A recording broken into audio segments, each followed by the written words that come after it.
வணக்கம். வாழ்க வளமுடன். தென்னாடுடைய சிவனே போற்றி, எந்நாட்டவர்க்கும் இறைவா போற்றி, மூவிரு முகங்கள் போற்றி, முகம்பொழி கருணை போற்றி, ஏவரும் துதிக்கின்ற ஈராறு தோள் போற்றி, காஞ்சி மாவடு வைகும் செவ்வேல் மலரடி போற்றி, அண்ணான் சேவலும் மயிலும் போற்றி, திருக்கைவேல் போற்றி போற்றி, வெற்றிவேல் முருகனுக்கு அரோகரா. நீங்க பெருசா சொல்ற வாஸ்து இயற்கை பேரிடரும் போது வேலை செய்யலையே ஏன் அப்படின்னு சொல்லிட்டு ஒரு கேள்வி. இதுக்கு ஒரு அழகா நம்ம ஒரு ஜிடி நாயுடோட வாழ்க்கையில நடந்த ஒரு சுவாரஸ்யமான விஷயத்த நம்ம உதாரணமா சொல்லலாம்னு நான் நினைக்கிறேன். அதாவது விமானம் தயாரிப்பதற்கு முன்னாடி ஜிடி நாயுடு இந்தியாவில இருந்து அமெரிக்காவுக்கு போறார். இது கப்பல் வழியா தான் போகணும், அப்போ வேற வழியா போக முடியாது இல்லையா. அந்த சமயத்துல ஏரோப்ளேன் கண்டுபிடிக்கல. அப்போ கப்பல் வழியா தான் போகணும், ஒரே வழி. இப்போ கப்பல்ல போகும்போது நடுக்கடல்ல கப்பல் போயிட்டு இருக்கும்போது கப்பல் தீப்பிடிச்சு எரியுது.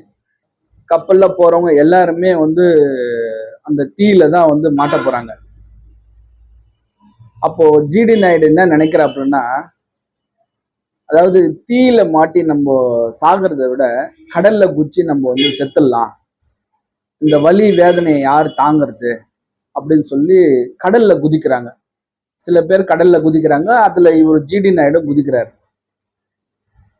அப்போ கடல்ல குதிக்கும் போது எல்லாருக்கும் அந்த தீயில பட்டு நிறைய ரத்தம் எல்லாம் அவங்க உடம்புல இருந்து வருது, அது கடல்ல சிந்துது.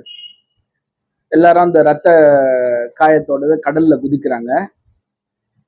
அந்த நேரத்துல என்ன நடக்குதுன்னா, இந்த கடல்ல குதிச்ச உடனே இந்த ரத்த வாடை சுறா மீனுக்கு எவ்வளோ தூரமா இருந்தாலும் அந்த ரத்த வாடை கடல்ல பட்ட உடனே தண்ணியில் அந்த அந்த முகர்ந்து பார்க்கக்கூடிய சக்தி அந்த சுறா மீனுக்கு அதிகம் அப்படின்னு சொல்றாங்க.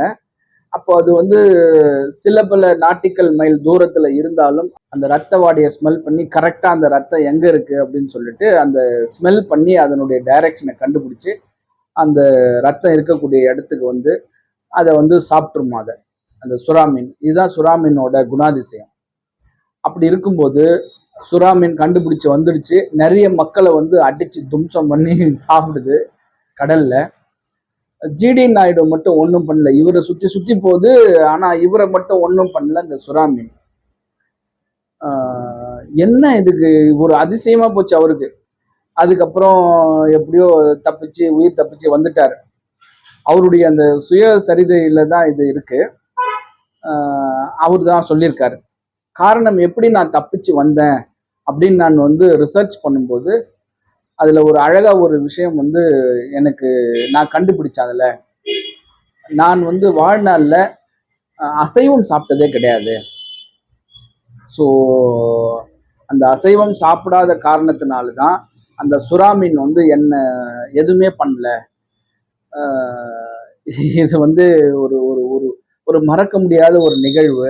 நான் அசைவம் சாப்பிடாததுனால அந்த சுறா மீன் என்ன சாப்பிடாம நான் காப்பாற்றப்பட்டேன் அப்படின்னு சொல்லி அதை முடிச்சிருப்பாரு. அழகா இதை திருவள்ளுவர் கூட சொல்லியிருப்பாரு, கொல்லான் புலால் மறுத்தானை எல்லா உயிரும் கைகூப்பி தொழும் அப்படின்னு சொல்லி அழகா சொல்லியிருப்பாரு.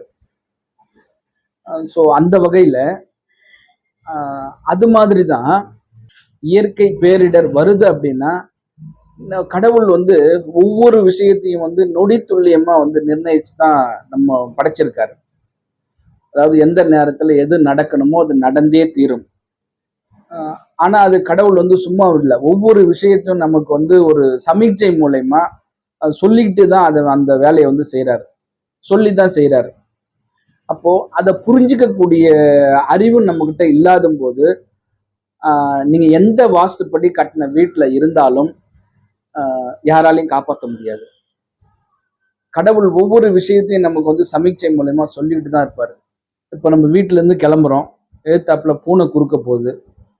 என்னடா பூனை குறுக்க போகுதுன்னு நம்ம ஒரு 2 நிமிஷமோ இல்லை 3 நிமிஷமோ இல்லை 1 நிமிஷம் உட்காந்துட்டு போறோம். அந்த பூனை போனதுனால பூனை மேல நம்ம கோவிச்சுப்போம். இப்படிதான் எல்லா மனிதர்களுமே இருக்கிறோம். என்னடா இது நம்ம வெளியில போறோம், பூனை குறுக்க போகுது அப்படின்னு சொல்லி பூனை மேலதான் நமக்கு கோபம் வரும், ஒரு பயங்கர எரிச்சல் வரும். ஆனா அது உண்மை இல்லை. கடவுள் அந்த பூனை மூலமா நமக்கு வந்து ஒரு செய்தியை சொல்றாரு. நீ இந்த நேரத்துல நீ போகாத, நீ போற வேலை ஆகாது அப்படின்னு சொல்லி ஒரு நிமிஷம் நம்மளை உட்கார வைக்கிறாரு. அந்த ஒரு நிமிஷம் தாமதப்படுத்தி அனுப்புறதுனால நம்முடைய வாழ்க்கையே ஒரு ஒரு ஒரு வேற ஒரு டேர்னிங் பாயிண்ட்ல போயிடுது.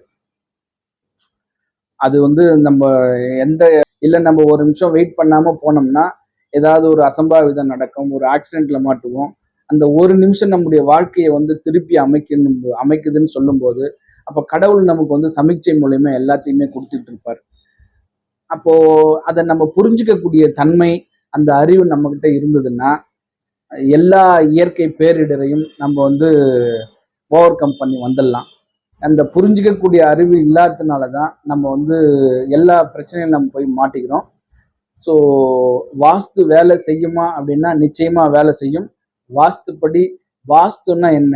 நம்ம இயற்கையோட ஏந்து தான் வாழ்றோம். அந்த வாழ்க்கை தான் வாஸ்து. யாரெல்லாம் இயற்கையோட இயைந்து வாழ்கிறார்களோ, இயற்கையோட ஒன்றி வாழ்கிறார்களோ, அவர்களுக்கு கடவுளால் அனுப்பப்படுகின்ற எல்லா சமிச்சையும் புரிந்து கொள்ள முடியும். ஏன்னா அந்த இயற்கை தான் வந்து கடவுள், கடவுள் தான் இயற்கை அப்படின்னு சொல்லும்போது நிச்சயமா அந்த இயற்கையோடு சேர்ந்த வீட்டில் வாழக்கூடியவர்களுக்கு அந்த சமிச்சையை புரிந்து கொள்ளக்கூடிய அறிவு நிச்சயமாக இருக்கும்.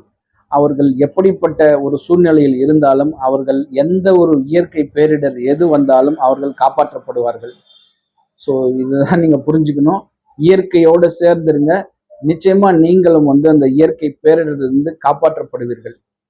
இந்த அற்புதமான தகவலை கொடுக்க உதவிய இந்த பிரபஞ்சத்திற்கு என் மனமார்ந்த நன்றி. மீண்டும் ஒரு நல்ல தகவலோடு சந்திக்கின்றேன்.